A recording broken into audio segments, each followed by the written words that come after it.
Welcome back to book review number 3 of 52. So as I mentioned last week, today we are going to talk about This Is Marketing by Seth Godin. So Seth Godin is the former VP of Direct Marketing at Yahoo. He's written over a dozen international bestsellers, including now This Is Marketing, I believe. So he's also written books like Permission Marketing, Purple Cow, Tribes, and he's the founder and former CEO of Squidoo.com. So a little bit of background on him, and so now let's dive into the book. So for the book, This Is Marketing, I really liked it because it was a jargon-free, high-level overview of what marketing is nowadays. And I was a marketing major, and so I got to dive into a lot of what was going on in depth, and I think this book is really good for somebody who has a marketing background, but also somebody who, maybe with the rise of social media nowadays, is trying to get more into marketing and understand how it works from both a business and consumer level perspective. So my first note that I have is, when looking at marketing, it's not about your personal worldview. So it's not about your opinion and perspective on something. It's about the target you're going after. What's their perspective? What's their opinion on the world?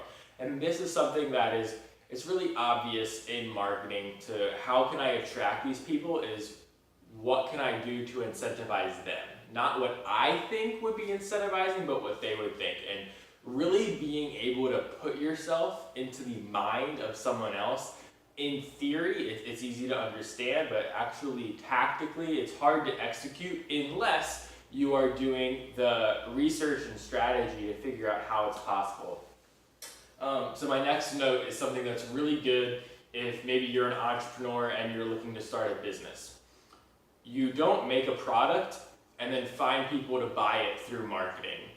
Marketing is really the other way around. It's what problem or what need do people have, and then how can I make a product or service that fulfills that need?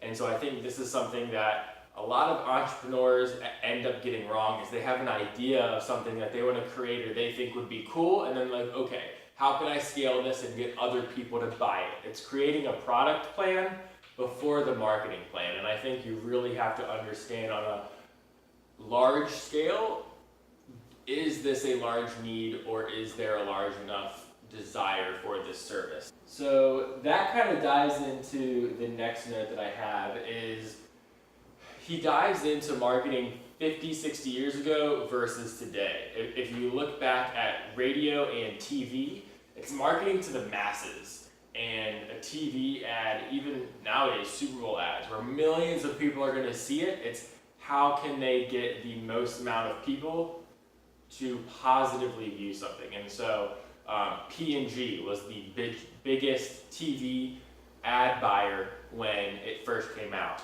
And nowadays, and Procter & Gamble, nowadays with Facebook and social media and Google that allow really direct, purposeful advertising, it's turned around where he talks about the smallest viable market you need is really only 1,000 people.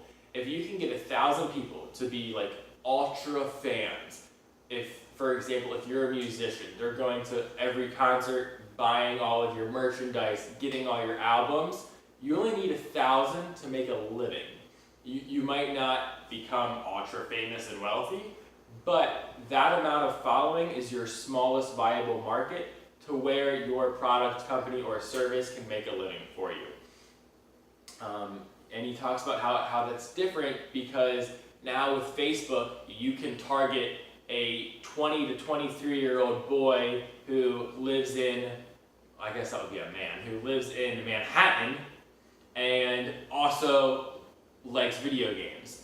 And you can get so specific down to the demographics, the psychographics, where now your ads also have to be designed towards that specific audience and not a TV ad that's just being produced for 100 to 300,000 people to watch, or in cases like the Super Bowl, primetime TV, maybe millions. And a quote that I really liked from the book was, "People like us do things like this." And he gives a really good example of the Robin Hood Foundation in the book. He discusses how the event that they held was a gala, and they raised so much money that people were like, oh my gosh, a gala is the best way to raise money, because they raised over $100 million in one night. But from a marketing perspective, the gala isn't what forced people to fork out money. It was getting all these people who are wealthy into one place, and then how can we get someone to donate money, and then how is that going to force the people around them to want to donate money?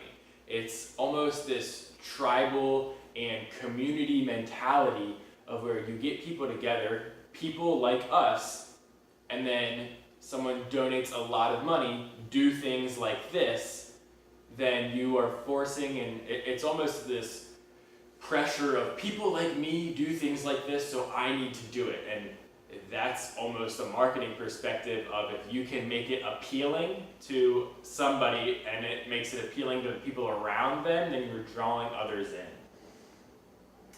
And getting back to the social media marketing, he talks about YouTube, which I really like. He talked about Casey Neistat, one of my favorite YouTubers, and how your funnel is going to determine your success and engagement. So Casey Neistat has 10 million subscribers, so that's the top of the funnel. He's closer to 11 million now. And then, but if you go down, okay, one of his videos, maybe 1 to 2 million views. The comments, maybe 50,000.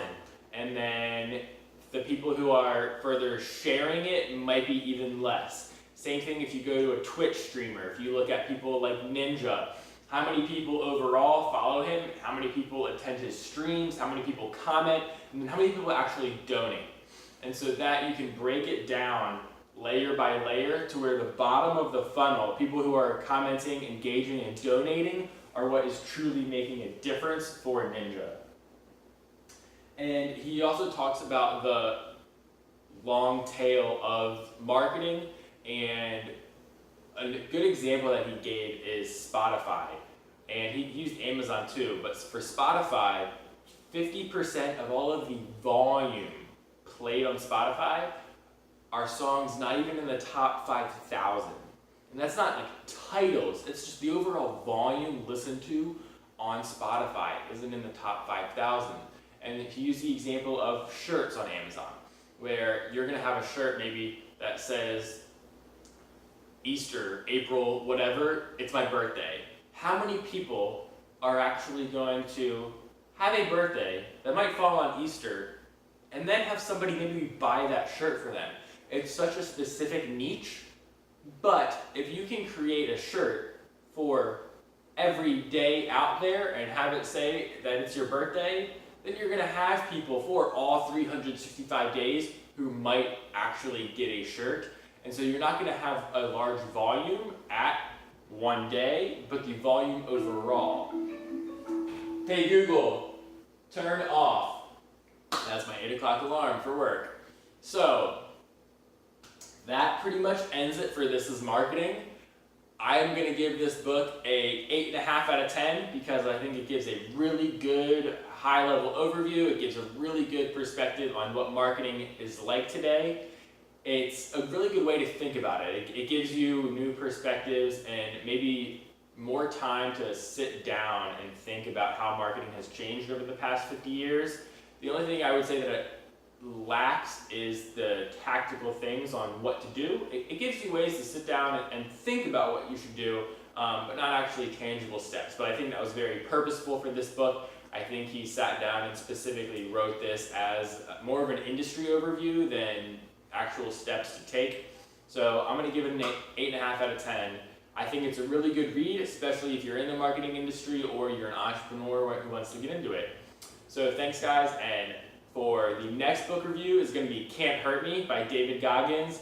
I'm only probably 2 to 3 hours into this book on Audible, and it is mind-blowing what this guy has gone through in his life. So don't forget to come back next week for that. Thanks guys.